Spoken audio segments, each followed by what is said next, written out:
야, 아멘. 오늘 성가대 마음에 드네요. 인원이 적은데 찬양도 잘하시더니 이것도 열심히 잘하시네. 감사합니다. 먼저 우리 지난주에 있었던 하나님께서 우리 베푸신 은혜와 좋은 일들이 참 많았는데요. 그 중에 추려서 같이 한번 나눠보려고 합니다. 먼저 목요일 날 우리 생수회가 연합을 하거든요. 그래서 성기미들이 연합 모임을 돌아가면서 하는데 이번 주 우리 교회 당번이었습니다. 저 멀리 화성에서 오시고 또 안양에서 오시고 심지어 서울의 전능동에도 오시고 이렇게 각지에서 모여서 이렇게 회의하고 기도하는데요. 우리 교회 주최기 때 우리 교회가 저녁 준비를 했습니다. 근데 너무 잘 차려서 이분들이 감동을 먹었어요. 그래서 늘 이렇게 잘 먹냐? 그렇지는 않다 그랬어요. 근데 그들이 감동받을 정도로 그렇게 잘 섬겨주신 우리 귀한 성도님들에게 감사를 드리고요. 또 이렇게 우리 교회가 하여튼 섬기는 일에 뭐든지 앞장서서 애쓰려는 모습을 볼 때 이런 교회를 만들어주신 하나님 앞에 감사한 마음을 전합니다. 두 번째는요, 우리 지난주 이제 사역자 신방이 있었어요. 근데 참 도전을 받은 게 뭐냐면 이분이 멀리 지방에서 이사 온 다음에 어느 교회를 갈까 그렇게 이제 망설이고 있는데 단 한 사람도 교회 가자는 소리를 안 했다는 거예요. 5단지 살고 있는데 단 한 명도 교회 가자는 소리를 안 했다는 거예요. 만약에 했다면 왔을 텐데 그 얘기를 듣는데 좀 마음에 찔리더라고요. 야, 이렇게 준비된 영혼이 있는데 우리가 말하지 않아서 못 왔구나. 그럼에도 불구하고 스스로 와서 등록했다는 게 너무 감사하더라. 하나님이 우리 교회를 이렇게 은혜 주셔서 든든히 세워가시는 것이 감사하고요. 또 우리는 더 열심히 전도해야 되겠다, 그런 마음을 갖게 되었습니다. 세 번째로는 이제 9월 17일부터 19일까지 그 김인중 목사님이 안산 성시와 주최로 사역류 중심으로 세미나와 붕회를 해요. 그걸 위해서 이제 목사들이 먼저 모였어요. 지난주 목요일날 새벽에 갔는데요. 저는 많이 들은 내용이죠. 늘 하시는 얘기니까. 근데 그렇게 늘 반복되는 내용이지만 들으면서 그래, 역시 목사가 먼저 전도해야 돼. 교회는 역시 전도밖에 없어. 전도가 안 된다 하지만 전도하면 돼. 이런 결심이 쓰는 거 있죠. 그래서 역시 듣는 게 중요하다. 믿음은 들으면서 난다 그랬는데 우리 성도들 강조해야 되겠다. 그래서 우리 9월 17일부터 19일까지 그 세미나와 붕회가 이제 낮에는 세미나, 밤에는 붕회인데 너무 좋은 기회입니다. 아직 김인중 목사님이 우리나라에서 최고의 사역리 강사거든요. 이 좋은 분이 가까이서 하니까 꼭 같이 들었으면 좋겠어요. 목사도 들을 때마다 도전되는 것처럼 여러분도 들으면 도전이 될 것입니다. 감사합니다. 자, 이제 오늘 본문 우리 설교 제목을 한번 볼까요? 설교 제목이 뭡니까? 용서의 마침표. 용서의 완성이라는 거죠. 우리 부교육자들이 명절을 앞두고 회의를 했습니다. 어떤 본문으로 설교를 하면 좋을까? 그래서 공통적 의견이 뭐냐면 이 명절에 가족끼리 너무 아픔을 겪는 경우가 많다. 그래서 용서에 대한 설교를 했으면 좋겠다라고 정해서 이제 이 본문을 택한 것입니다. 사실요, 추석이나 구정이요, 가족들을 만나는 너무 좋은 기회지만 그 좋은 기회에 상처를 더 많이 받는 경우도 있습니다. 이 황현호 소장이라는 분이 있는데 한국 부부행복 코치센터의 소장인데요. 이분이 그런 말을 하더라고요. 하나님이 인간을 말씀으로 창조했다. 말씀으로 창조했기 때문에 사람은 말 한마디에 우울해질 수도 있고 말 한마디에 행복해질 수도 있다. 그러니까 말을 조심해야 된다. 이런 얘기하면서 이제 그 소장 중심으로 추석에 듣기 싫은 말을 안케 조사한 거예요. 어떤 말을 제일 듣기 싫어했을까요? 우리는 늘 옛날에 무슨 언제 장가가냐 시간 이런 얘기 했더니 그게 아니더라고요. 어떤 말을 제일 듣기 싫어했냐면 하는 일 어때? 벌이는 되나? 이런 말을 듣기 싫어한다는 거예요. 그러니까 지금 경제가 많이 어렵기 때문에 상대적으로 우리들이 하는 사업이나 벌이에 대해서 이야기할 때 그게 상처로 오는 것 같아요. 예를 들어 한 분 50대 초반에 SG집사란 분은 사실 다른 사람이 이렇게 물어볼 때 억장이 무너진다는 거예요. 벌이는 어때? 연봉이 1억은 넘지? 뒤집어지는. 1억이 말이 1억이지. 연봉 1억인 사람이 얼마나 됩니까? 아마 우리 교회에서 손꼽힐걸요, 연봉 1억. 근데 이제 이렇게 질문을 하는 거죠. 뭐예요? 자기는 그렇게 한다는 거죠. 그러니까 자기 입장에서 이야기한 것이 상대방에게 굉장히 아픔이 되는 거죠. 2위를 봤더니 다양한 의견들 중에 하나가 뭐냐면 자녀 어느 대학 다니나, 뭐 자녀가 스카이 정도 되면 괜찮겠지만 대부분의 부모들이 자녀 대학에 자부심이 없잖아요. 이게 또 상처가 되는 거예요. 그런가 하면 또 은근히 부모님들이 야 어느 집은 용돈 얼마 받았다더라 이런 말 들으면 힘들다, 이렇게 이제 앙케이트 조사에 나온 거죠. 하는 사람은요 이 별로 신경 안 쓰고 툭툭 던지지만 듣는 사람은 자기 입장이 있기 때문에 굉장히 어려운 거죠. 더구나 여자들은요 한번 상처받으면 평생 가잖아요. 한번 상처받은 걸 꼬내고 또 하고 또 하고 가요. 경험하죠? 신혼 때 얘기를 또 하고 또 하고 5년 전 10년 전 얘기를 또 하고 또 하고. 근데 그게 여자의 공통점이래요. 여러분의 아내만 그런 게 아니라 모든 여자가 다 그렇대. 아내들이 그렇게 하면서 이제 풀어가는 거죠. 여자들 조심하셔야 돼요. 한번 상처 주면 평생 간다는 거 기억하시고 조심하셔야 돼요. 근데 여자들만 그런가? 남자들은요 똑같아요. 말을 안 했을 뿐이죠. 안산동산교회 셀을 처음 도입해갖고 이제 장로님들이 셀 모임을 했어요. 그래서 이제 비밀 얘기를 서로 나누자 그랬더니 장로님 그룹에서 한 장로님이 그런 거예요. 내가 당신이 10년 전에 말한 말 한마디 때문에 내가 10년 동안 품고 있었다. 남자 장로님이에요. 근데 셀이 아니었다면 아마 20년, 30년까지 갔을 거예요. 말한 사람은 기억도 안 나는데. 근데 들은 분은 10년 전에 당신이 한 얘기 때문에 내가 10년을 마음고생했다는 거예요.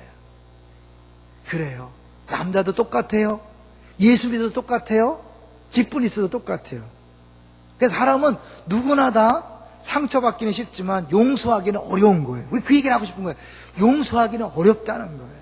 아무리 작은 거라도 용서하는 게 어려워요. 그런데 오늘 본문의 주인공인 요셉은 어마어마한 용서를 합니다.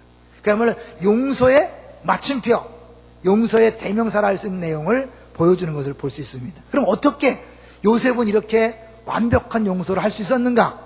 그 이유와 용서란 과연 무엇인가를 같이 한번 생각해 보려고 합니다. 먼저요, 요셉이 어떻게 이렇게 완벽한 용서를 할 수 있었는가를 보겠습니다. 자, 우리 15절 읽어볼까요? 15절 같이 읽습니다. 시작. 요셉의 형제들이 그들의 아버지가 죽었음을 보고 말하되 요셉이 혹시 우리를 미워하여 우리가 그에게 행한 모든 악을 다 갚지나 아니할까 하고요. 아버지 죽은 다음에 형제들이 두려워지기 시작한 거예요. 아버지가 죽었으니 이제 요셉이 우리한테 보복하지 않을까? 예전에 자기를 팔아먹은 그 일에 대하여 보복하지 않을까? 사실 요셉은요 이미 오래전에 용서를 선포했어요. 근데 이들은 자기들이 다른 사람을 용서하지 못하니까 요셉도 자기들을 용서하지 못했을 거라고 생각하는 거예요. 이런 중요한 거예요. 내가 다른 사람들을 용서하지 않는 사람은 남들도 나를 용서할 거라고 기대하지가 않아요. 그래서 어려운 거예요. 이들이 자기들 수준에서 요셉을 생각했으니까 요셉도 용서하지 못했을 것이다. 다만 아버지가 살아계시니까 아버지 때문에 참고 있는 것이다 라고 생각한 거예요. 그러다가 아버지가 털컥 돌아가시니까 이제 걱정이 되어서 이제 나오는 거죠. 자, 16절 볼까요? 걱정되니까 이런 행동을 취합니다. 16절 시작. 요셉에게 말을 전하여 이르되 당신의 아버지가 돌아가시기 전에 명령하여 이르시기를. 17절 너희는 이같이 요셉에게 이르라. 내 형들이 내게 악을 행하였을지라도 이제 바라건대 그들의 허물과 죄를 용서하라 하셨나니 당신 아버지의 하나님의 종들인 우리 죄를 이제 용서하소서 하매 요셉이 그들이 그에게 하는 말을 들을 때에 울었더라. 요셉이 왜 울었을까요? 그들이 불쌍하게 느껴져서 울은 거죠. 완벽한 용서한 사람들이 사실은 불쌍히 우는 거죠. 용서가 안 되면요 화나요, 짜증나요, 분노가 일어요. 근데 용서가 된 사람은 상대방이 불쌍하게 보이는 거예요. 그래서 요셉이 울었다는 것은 그 형들을 이미 완벽하게 용서했다는 걸 보여주는 거예요. 근데 어떻게 해요? 요셉 형들은 그걸 못 믿으니까, 인정이 안 되니까 지금 아주 굉장히 구차하게 나오잖아요. 당신의 아버지가 이렇게 명령했습니다. 그래서 뭐래요? 자기들 소개할 때 당신 아버지의 하나님의 종들인 우리 죄를, 당신 아버지의 하나님의 종들이, 뭐 이렇게 길어요. 어느 한 단어라도 좀 감동을 먹고 용서해달라 그러는 거죠. 그러니까 이게 용서받지 못한, 용서의 확신이 없는 사람들의 모습인 거예요. 우리가 하나님 앞에서 신앙생활 하지만 이 사죄의 확신이 없는 사람, 내가 용서받았다는 그 확신이 없는 사람은 늘 이렇게 두렵게 살아가는 거예요. 걱정하며 살아가는 거예요. 그럴 때 18절 읽어볼까요? 18절 시작. 그의 형들이 또 친히 와서 요셉의 앞에 엎드려 이르되 우리는 당신의 종들이니라. 낮아지는 거죠. 갑자기 아주 철저히 낮아지는 거죠. 그럴 때 19절에 요셉이 말합니다. 시작. 요셉이 그들에게 이르되 두려워하지 마소서 내가 하나님을 대신하리까. 요셉이 얘기하는 거예요. 걱정하지 마십시오. 내가 하나님을 대신하겠습니까? 하나님 역할을 내가 하겠습니까? 이걸 쉽게 공동 번역에서 이렇게 번역해놨어요. 내가 하나님 대신 벌이라도 내릴 듯 싶습니까? 원수를 갖고 벌 주고 이런 것들은 하나님의 역할이지 내 일이 아닙니다. 나는 하나님 대신 그런 일을 하지 않습니다. 그러면서 그가 진짜 용서하게 된 이유를 이야기합니다. 20절 보세요. 20절. 이게 중요합니다. 시작. 당신들은 나를 해하려 하였으나 하나님은 그것을 선으로 바꾸사 오늘과 같이 많은 백성의 생명을 구원하게 하시려 하셨나니. 당신들은 분명히 나를 해롭게 하려고 나를 팔아먹었다. 그런데 그 뒤에는 하나님이 계셨다. 하나님이 그것을 선으로 바꿔서 지금 봐라. 지금 우리 가족이 다 이렇게 먹고 살지 않느냐. 이렇게 하나님이 오히려 당신들의 악을 바꿔서 이렇게 멋지게 해놓으셨다. 그러니 내가 당신들을 용서한다. 그런 거죠. 다른 그 형들이 한 짓을 보면 견딜 수 없는 거죠. 여러분 솔직한 일로 여러분을 아프게 한 사람이 어때요? 잊어버릴만 하면 생각나서 쑥쑥 올라오잖아요. 응? 그때 그 사람이 말한 것, 또 심지어 그 사람이 손해를 끼쳐갖고 지금까지도 빚을 갖고 있고 지금까지도 어렵게 살아가는 이 모습을 볼 때마다 막 올라오잖아요. 그 인간 때문에, 그놈 때문에, 그년 때문에 막 계속 올라오잖아요. 사실은 그들이 행한 것은 분명히 잘못이었어요. 그런데 하나님이 그것을 어떻게 해요? 바꿨다 그랬어요. 잘 아시죠? 로마서 8장 28절 하나님을 사랑하는 자 곧 그 뜻대로 부르심을 입은 자들에게는 모든 것이 합력하여 선을 이룬다. 선을 바꿨다라 그래요. 요셉을 팔아먹었는데 하나님은 그 팔아먹은 걸 통하여 뭐요? 이스라엘 백성 전체를 살리고 장차 400년 뒤에 200만을 만들어서 가나안 땅을 정복할 수 있는 그 큰 민족을 이루기 위해서 요셉을 보낸 거잖아요. 근데 그 보낸 과정이 뭐예요? 형들의 미움을 받아서 온 거예요. 만약에 형들이 미워해서 팔아먹지 않았다면 요셉은 자기 집을 떠났을까 안 떠났을까요? 절대 안 떠나죠. 왜요? 요셉은 아버지의 가장 사랑받는 아들이기 때문에 다른 형들은 떠나도 요셉은 절대로 안 떠나요. 그가 떠날 수 있도록 하나님은 사실은 그 형들의 미움을 이용하신 거나 마찬가지죠. 근데 그렇다고 하나님 책임이 그런 게 아니에요. 그들은 시기와 질투로 그 일을 했지만 하나님이 그 뒤에 역사하셔서 이렇게 엄청난 일을 이루셨습니다. 그러니 내가 당신들을 미워하지 않습니다. 하나님이 섭리를 인정할 때 용서가 되는 거예요. 여러분 맞아요. 우리를 힘들게 한 사람 정말 나쁜 짓을 했어요. 그렇지만 하나님은 그걸 통하여 더 큰 계획을 이루신 줄로 믿습니다. 이게 십자가예요. 예수님을 십자가에 못 박게 한 사람들 사실은 자기들이요 돌로 쳐 죽일 수 있었어요. 얼마든지 로마는요 그 자기가 정복한 나라의 종교법을 인정해서 너희들이 마음대로 하라고 그랬기 때문에 사실 돌로 쳐 죽일 수 있었지만 그들이 일부러 빌라도 앞에 끌고 왔습니다. 왜요? 빌라도 앞에 끌고 와야 십자가에 못 박아 죽일 수 있으니까. 그러면 돌로 쳐 죽이는 것과 십자가 못 박아 죽이는 것과 뭔 차이가 있을까요? 똑같이 죽이는 건데 더 고통스러우니까? 아니에요. 그 정도가 아니에요.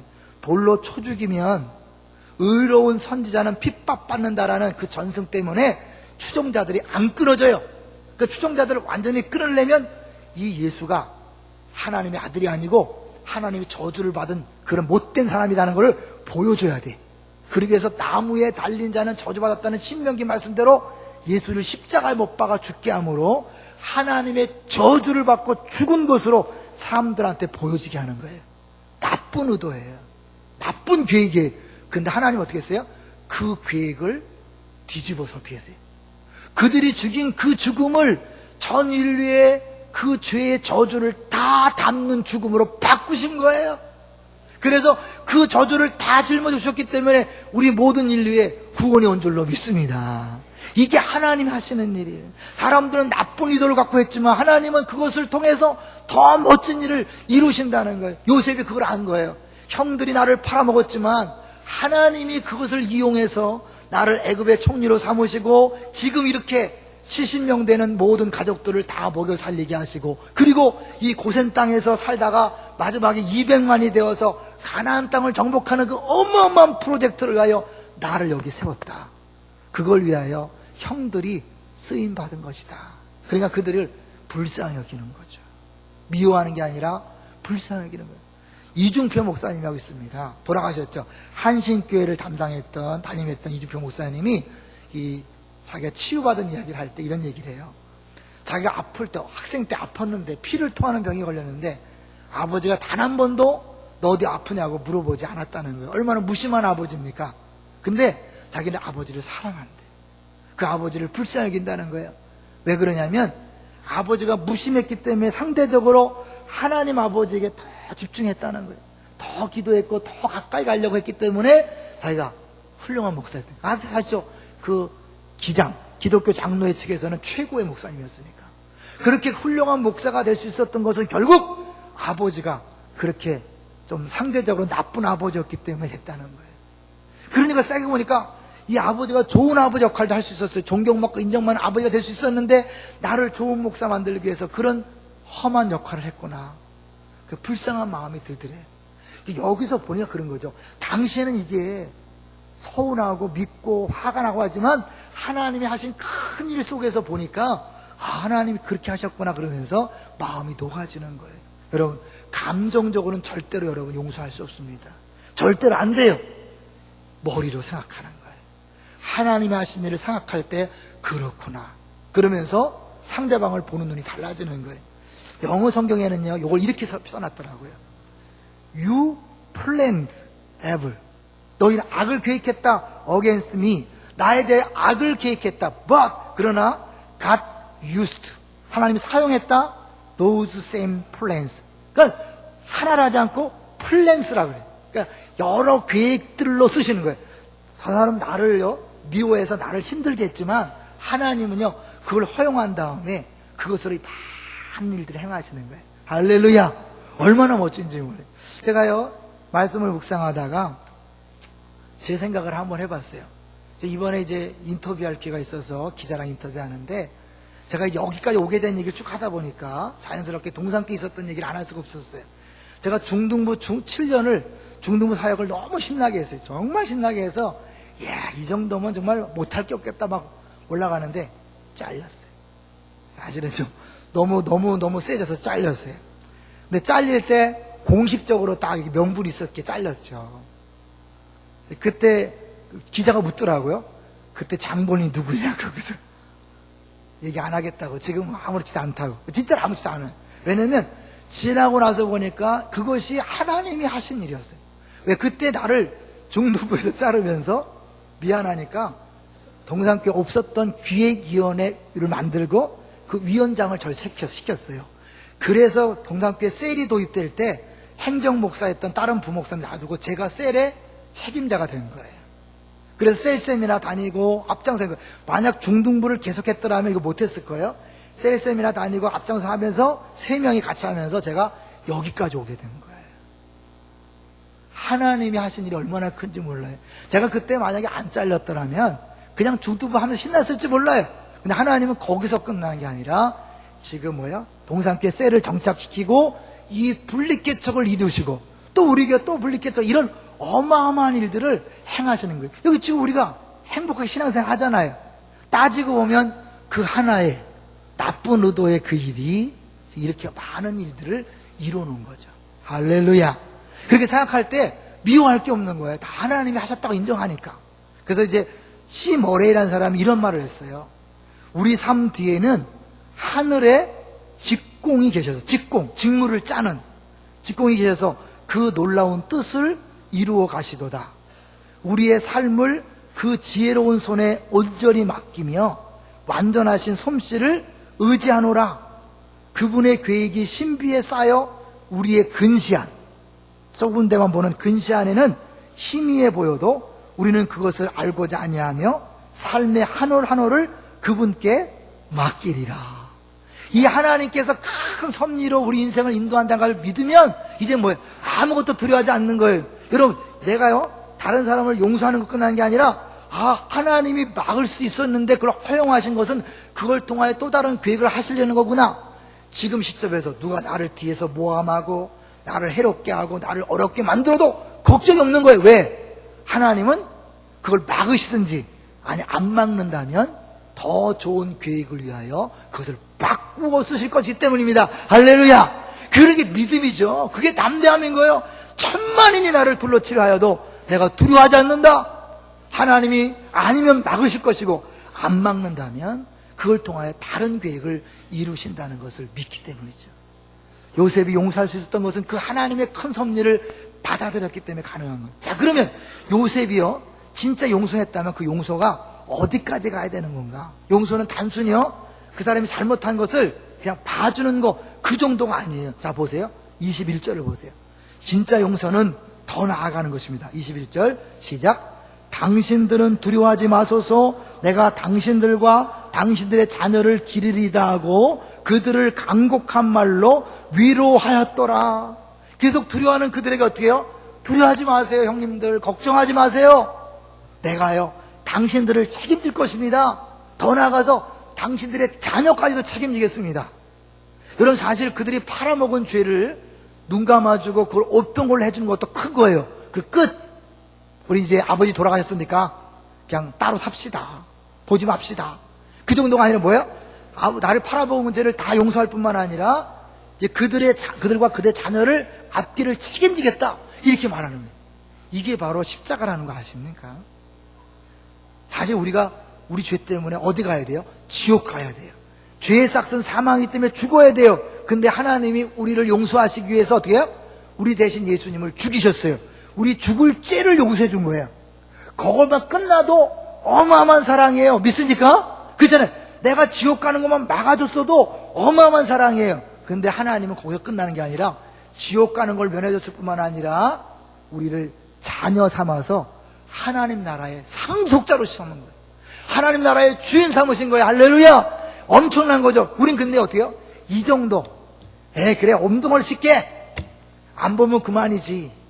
이 정도가 아니라 그 사람이 그 행한 죄를 다 덮어주고 용서할 뿐만 아니라 그 사람의 어려움을 책임지고 도와주는 거, 이게 진짜 용서라는 거예요. 하나님이 그렇게 우리를 사랑했다는 거예요. 그러니까 우리도 그렇게 해야 된다는 거예요. 이걸 보여주는 게 요셉이고, 그것을 더 분명하게 우리한테 현실적으로 보여준 분이 바로 손양원 목사님입니다. 그러니까 우리 한국교회는 복받은 거예요. 사실은 이 손양원 목사님 같은 분이 있다는 게 너무 감사해요. 왜요? 이분은 십자가가 무엇인지를 분명히 보였으니까. 사실 손양원 목사님 두 아들을 빨갱이 시켜서, 빨갱이죠, 죽였잖아요. 자기의 두 아들 유학을 꿈꾸고 있고 눈에 넣어도 아깝지 않은 두 아들을 죽였어요. 얼마나 철철제 원수입니까? 그 두 아들이 죽인 죄로 나중에 다시 이제 전쟁 역전되어서 국군이 그 땅을 다시 해서 결국 그 사람을 죽이려고 그랬어요. 사형 선고를 내리고 죽이러 가는 그 길에 목사님이 가서 부탁한 거예요.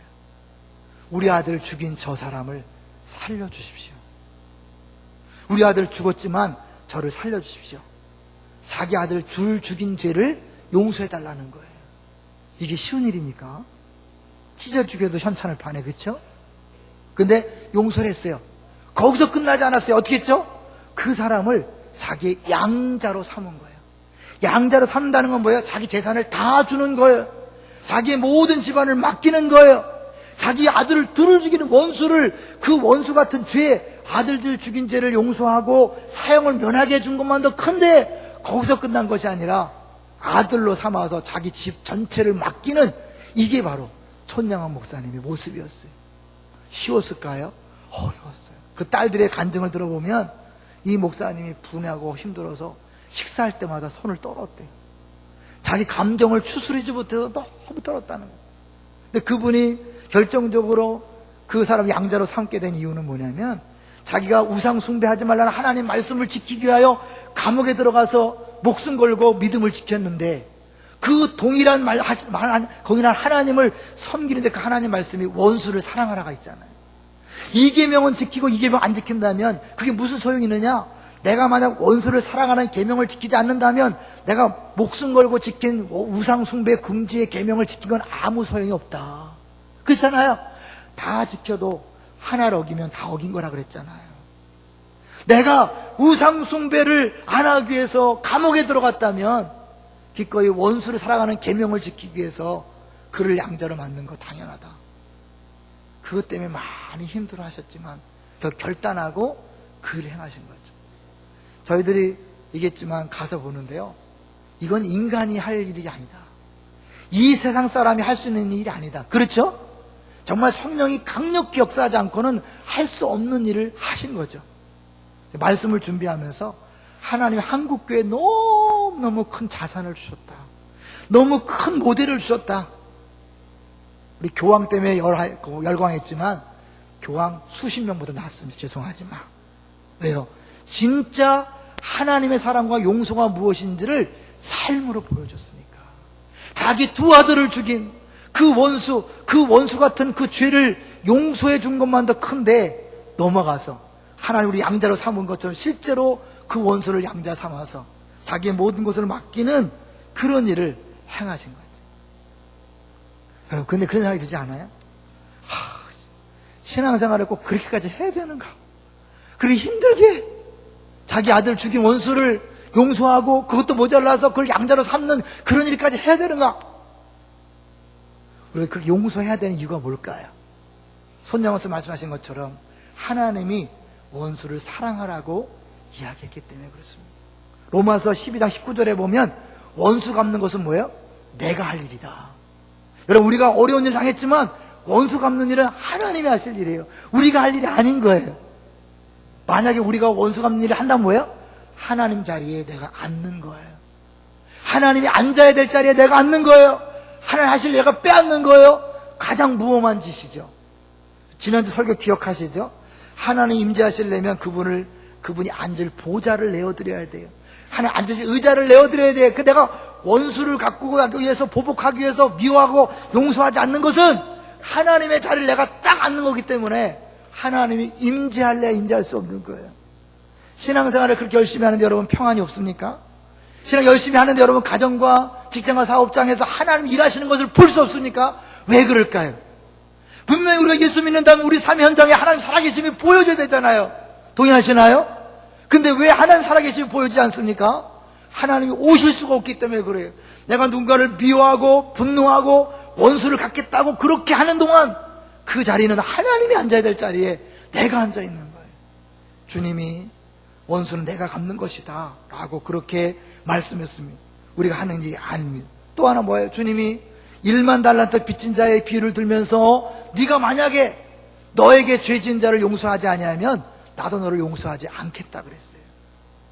여러분 기억하세요. 하나님이 다 하셨지만 우리에게 요청하신 게 있어요. 뭐예요? 용서하는 거예요. 그걸 보여주는 게 주기도문입니다. 여러분 주기도문 쭉 기억해 보세요. 처음부터 끝까지 우리들이 할 일은 하나도 없는 것 같아요. 딱 하나가 있어요. 자 볼까요? 처음에 뭐죠? 이름이 거룩히 여김을 받으시며 주님이 하실 일, 우리가 할 수 있는 게 아니에요. 나라 임하오시며 하나님이 하실 일이에요. 뜻이 하늘에서 이루어지고 땅에서 이루어진다. 이것도 하나님이 하실 일이에요. 그 다음에 뭐예요? 일용할 양식을 주옵시고 또 하나님이 하실 일이죠. 그리고 마지막은 뭐예요? 시험에 들게 하지 마옵시고 악에서 구업, 하나님이 하실 일이에요.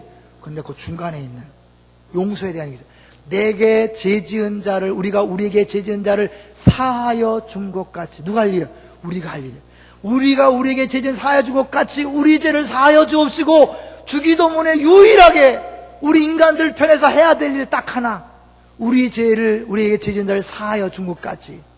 이게 신앙생활인 거예요. 신앙생활 핵심이 바로 용서예요. 여러분 뭐 봉사하고 충성하고 선교하고 이거 중요해요. 그러나 더 중요한 것은 끊임없이 용서하는 것, 그것이 신앙생활이. 저희도 말씀드렸죠. 하나님을 사랑하는 가장 좋은 방법이 뭐라고요? 하나님 앞에 감사하는 거예요. 그분을 인정해드리는 거니까. 이웃을 사랑하는 가장 좋은 방법은 뭐예요? 용서입니다. 있는 그대로 용납하는 거예요. 받아주는 거예요. 그게 신앙생활이에요. 그리고 그럴 때 우리에게 복이 있다고 해요. 볼까요? 베드로전서 3장 9절로 가보세요. 성경 찾기 어려운 분들은 화면에 나오니까요. 화면 한번 같이 보죠. 같이 읽어볼까요? 시작. 악을 악으로 욕을 욕으로 갚지 말고 도리어 복을 빌라 이를 위하여 너희가 부르심을 받았으니 이는 복을 이어받게 하려 하심이라. 그냥 놔두세요. 보면 놔두세요. 보세요. 이를 위하여 너희가 뭐 받았다? 부르심을 받았다. 교회는 뭐예요? 세상에서 부르심을 받은 사람들의 공동체가 교회예요. 왜 불렀는가? 이 본문에 의하면 우리가 다른 사람, 원수에게 복을 비는 일을 위하여 우리를 부르신 거예요. 성도의 최고의 사명이 뭐냐? 용서하는 거예요. 열심히 봉사 충성 중요해요. 그러나 그것보다 더 중요한 것은 우리가 용서하는 거예요. 가족을 용서하고 패밀리 식구 용서하고 내 이웃을 용서하는 것, 이게 신앙생활이에요. 그래서요 메시지 성경은 뭐예요? Your job, 너의 일이 용서다. 신앙생활의 유일한 일이 용서라고 그렇게 얘기한 거예요. 힘들죠? 어렵죠? 그러나 그것이 신앙생활의 핵심이에요. 그럴 때 뭐라고 그래야 돼요? 이는 복을 이어받게 하려 하십니다. 이거를요 이렇게 번역해 놨더라고요. 제가 읽어볼게요. 축복이야말로 여러분이 할 일입니다. 그러면 여러분은 복덩어리가 되어 여러분도 복을 받게 될 것입니다. 하나님 우리 주변에 원수 같은 사람, 미워할 사람, 마음에 안 드는 사람을 붙여준 이유는 어쩌 뭐예요? 우리에게 복을 주기 위한 하나의 시험대예요. 그를 어떻게 대하는가에 따라서 우리에게 복이 올 수도 있고 안 올 수도 있어요. 그러니까 뭐예요? 나의 원수는, 나를 힘들게 하는 사람은 나의 축복의 통로로 줬다는 거예요. 자, 그거를 욥을 통해 보여주는 거예요. 여러분, 이 베드로전서 3장 9절을 잘 기억하면서 욥기로 가보는 거예요. 이 신약의 말씀을 그림으로 보여주는 게 바로 욥의 인생이거든요. 자, 욥기 42장 가보세요. 참 성경은 재밌어요. 놀라워요. 욥기 42장. 이 베드로 전서와 짝이 되는 말씀이라 볼 수 있어요. 자, 욥기 42장 10절을 보세요. 욥이 수없이 고난을 당할 때 친구들이 와서 어떻게 했어요? 너 무슨 죄를 졌길래 이렇게 어려움이 있냐? 빨리 회개해. 욥이 죄 때문에 온 게 아니잖아요. 그러면 위로해줘야 되는데 어떻게 해요? 거기다 대고 막 비난하는 거예요. 죄를 차단해라고. 고춧가루 뿌리는 거예요. 상처에 고춧가루 뿌리는 거예요. 깐데 또 까는 거예요. 나쁜 짓이에요. 그러니까 욥이 어떻게 해요? 그들을 미워할 수밖에 없잖아요. 그런데 하나님이 욥을 언제 회복시키는가 보세요. 42장 10절 시작. 욥이 그의 친구들을 위하여 기도할 때 여호와께서 욥의 곤경을 돌이키시고 여호와께서 욥에게 이전 모든 소유보다 갑절이나 주신지라. 언제요? 그 원수 같은 친구들을 위해 기도할 때 하나님 욥의 공경을 돌이키신 거예요. 이게 하나님이 일하시는 방식인 거예요. 내 마음에 들고 안 들고 아니에요. 에이, 그런 게 어디 있어요? 나 복 안 받을래? 그게 아니에요. 지금 나의 어려움, 고통, 이게 물론 그 사람 때문에 왔지만, 다른 이유 때문에 왔지만, 하나님은 그걸 언제 회복시키냐면, 내가 나에게 아픔을 주고 고통을 주고 그 사람을 위하여 기도할 때, 축복할 때, 베드로전서 3장 9절 말씀처럼 할 때 욥의 공경을 돌이키시고 뭐예요? 갑절의 복을 주셨다고 얘기하잖아요. 이게 하나님이 우리를 대하시는 원리인 거예요. 근데 우리는 어떻게 해요? 아, 용서 너무 힘드니까 그건 놔두고요. 너무나 많은 사람들이 신앙생활하면서 여전히 미움과 분노가 가득한 상태 속에서 신앙생활을 합니다. 그런 사람의 특징이 뭔지 아세요? 쉽게 분노한다는 거예요. 남을 용납을 못해. 왜? 내가 누구를 미워하잖아요? 내 마음에 이미 꽉 차 있기 때문에 다른 사람을 들여보낼 여지가 작은 거예요. 다른 사람을 용서하지 않는 미움이 꽉 찼죠? 게다가 다른 사람이 용서하지 않는 것, 그거에 대한 두려움이 또 차 있죠? 그러니까 늘 폭이 좁은 거예요. 그래서 쉽게 분노하고 비판적이고 싸나워지는 거예요. 죄송하지만. 근데요, 내가 진짜 뭐예요? 이 안이 비어있잖아요. 은혜로 비어있잖아요. 다 받아주잖아요. 내치 갔다 와서 알죠? 내치 가기 전에 애들이 떠들면요, 견디질 못해. 시끄러! 조용히 해! 내치 1박에 갔다 오면 어떻게 해요? 얘들아, 조용히 해라. 왜 그렇게 되죠? 내가 이미 은혜로 충만하니까 상대방을 받아들일 그릇이 준비되어 있는 거예요. 아무 문제가 안 돼. 근데 늘 차 있는 사람들이, 늘 차 있어. 그 사람들은요, 입만 열면 비난이, 입만 열면 부정적이고 화가 나고 세상도 막 너무 분노가 있는 거야. 똑같이 세상이 돌아가는데 어떤 사람은 유난히 부정적인데 막 흥분하고 막 그럴 수밖에 없어. 없어. 왜 그러는데? 몰라. 화가 나. 왜 화가 날까요? 이게 꽉 차 있으니까. 조금만 불쾌한 게 들어와도 견디질 못하는 거예요. 받아내지 못해. 그러니까 나를 위해서도 여러분 용서하셔야 돼요. 그리고 더 중요한 것은 뭐예요? 결정적인 그 곤경이 풀어지는 방식은 내가 다른 사람을 축복하고 다른 사람 원수를 위해서 기도할 때 한 거예요. 굉장한 원리입니다. 얼마나 많은 기독교인들이 이 원리를 모르기 때문에 수십 년 신앙생활 하지만 행복하지가 않아요. 너무 어렵게 살아. 너무 힘들게 살아. 너무 고통스럽게 살아. 그렇지요? 그럼 잘 생각해 보세요. 남의 얘기가 아니에요. 아까 얘기했죠. 용서는 어려워요. 목사에게도 어렵고 모두가 어렵기 때문에 다른 사람의 문제가 아니에요. 우리 모두의 문제예요. 근데 용서하려면 기억하세요. 하나님이 다 하셨다는 거예요. 제가 말씀을 준비하면서요, 우리 부부가 생각났어요. 우리 교회 천을지 집사님과 고효숙 권사님 생각났어요. 이분들이 작은 개척교회를 섬겼었어요. 근데 너무 힘들었어요. 그리고 고 권사님은 거의 죽을 병에 걸렸다고 할 정도로 힘들었어요. 그래도 막 버티다가 어쩔 수 없이 이제 먼저 나오고 되는데, 이제 우리 교회에서 금방 등록을 못하고 한참 다니다가 등록을 했어요. 신방을 가서 이제 축복 메시지 전했을 때 그런 얘기가 해요. 자기가 이 축복 메시지를 들은 게 얼마만인지 모르겠다는 거예요. 이게 어려우니까 목사님이 계속 막 저주, 막 심판 이러고만 선포하시는 거예요. 너무 힘드셨어요. 그게 사실은 어쩔 수 없이 이제 교회가 문을 닫고 차집자리도 오셨는데, 오고 나서 어떤 일이 벌어졌어요? 잘 생각해 보세요. 그거는 우리 교회 오셔서 그 하프를 여러 여인들이 가르치셨어요. 그 전까지는 별 볼일 없었던 여인들이 하프를 배운 다음에 멋있는 드레스를 입고 경찰서에 가서 막 하고, 안산 성시화 가서 하고, 심지어 그리스 가서 막 하는 거예요. 완전 가는 데마다 정말 사람들이 놀래서 자빠지는 스타들이 다 된 거예요. 누구로 인해서? 사실은 그 고건사님이 그 괴로움과 고통 속에서 어쩔 수 없이 교회로 옮긴 다음에 하나님이 이곳에서 그렇게 일하시는 거예요. 그 한 사람의 고통으로 인해서 수많은 사람의 인생이 열렸어요. 그뿐 아니라 우리 교회 사역이 열렸어요. 안산을 섬기고 민족을 섬기고 열방을 섬기는 일이 생겼어요. 이게 하나님이 하시는 일이에요. 만약에 그 교회에서 아무 문제가 없었다면 권사님은 안 왔겠죠. 그죠? 요셉이 형제들의 미움을 받지 않고 있었다면 아버지의 사랑을 최고로 많이 받는 요셉이 왜 집을 떠나겠어요? 그는 절대 집을 안 떠날 것이고 애굽의 총리가 되는 일은 죽었다 깨도 없어요. 그러면 가문과 흉내 들었을 때 70명은 다 굶어 죽어요. 그 나중에 가나안 땅을 정복할 이스라엘 민족은 없어지는 거예요. 하나님은 요셉을 나중에 가나안 땅을 정복할 이스라엘 200만을 만들기 위해서 하나님은 어때요?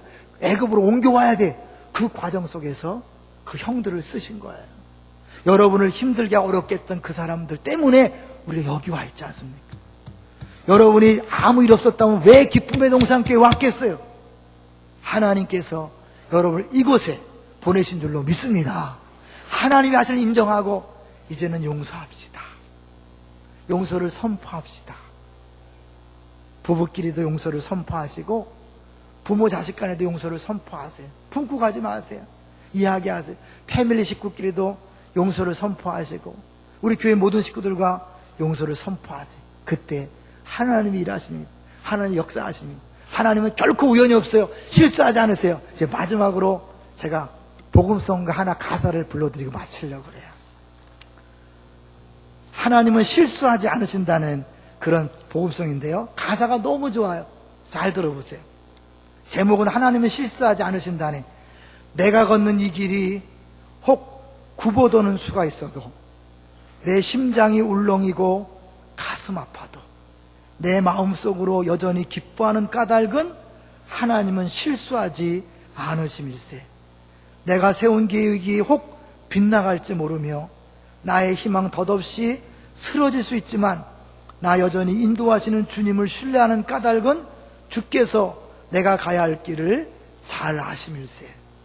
어두운 밤 어둠이 깊어 날이 다시는 밝지 않을 것 같아 보여도 내 신앙 부여잡고 주님께 모든 것 맡기리니 하나님을 내가 믿음일세.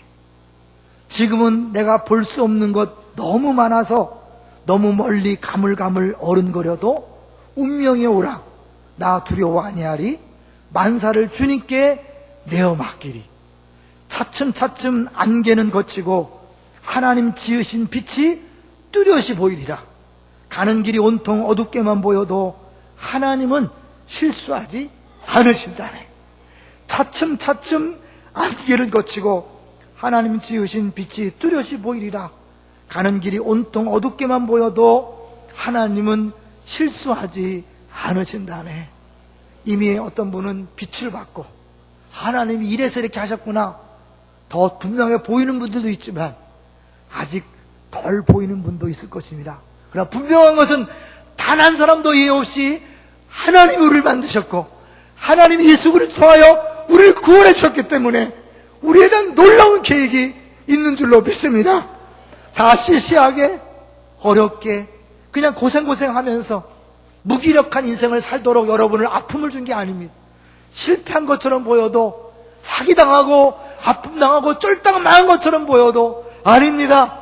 하나님이 그 모든 것을 바꾸어서 선을 이루시되 여러분의 가족뿐만 아니라 교회 전체 나중에 안산과 민혁과 열방을 살리는 통로로 여러분을 쓰실 줄로 믿습니다.